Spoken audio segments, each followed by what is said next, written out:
અમરેલી જિલ્લાના ધારી તાલુકાના સરસિયા ગામમાં ભારે વરસાદના કારણે એક કાચું મકાન ધરાશાયી થતા દુઃખદ ઘટના બની છે.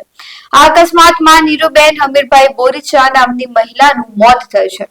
સ્થાનિક લોકો જણાવે છે કે મધરાત બાદ સતત વરસતા વરસાદને કારણે ગામના અનેક ઘરોમાં ભીનાશ વધી હતી, જેમાં એક કાચું મકાન અચાનક ધરાશાયી થયું. આ ઘટના એટલી ગંભીર હતી કે પડોશી મકાનની દિવાલ પણ ધરાશાયી થઈ ગઈ. તાલુકા વિકાસ અધિકારીની ટીમ તાત્કાલિક સ્થળ પર પહોંચી પરિસ્થિતિનું મૂલ્યાંકન કરી રહી છે. જિલ્લા પ્રશાસન દ્વારા મૃતકના પરિવારને સહાય આપવા પ્રક્રિયા શરૂ કરવામાં આવી છે. આ સાથે જ અમરેલી જિલ્લામાં ખેડૂતોના પાકના ભારે નુકસાનને બાદ માનવ મૃત્યુની આ પ્રથમ ઘટના સામે આવી છે. હાલ રાજુલા અને જાફરાબાદ પંથકમાં વરસાદને થોડો વિરામ મળે છે, પરંતુ ધારી અને ખાંભા વિસ્તારોમાં વરસાદી માહોલ તેમજ યથાવત છે.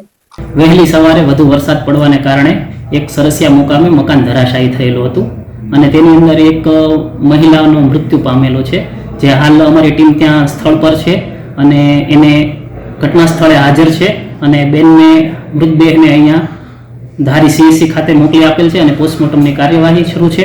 આ બાબતનું અમે જિલ્લા કક્ષાએ રિપોર્ટિંગ પણ કરી આપેલું છે અને આગળની કાર્યવાહી પણ કરવામાં આવશે.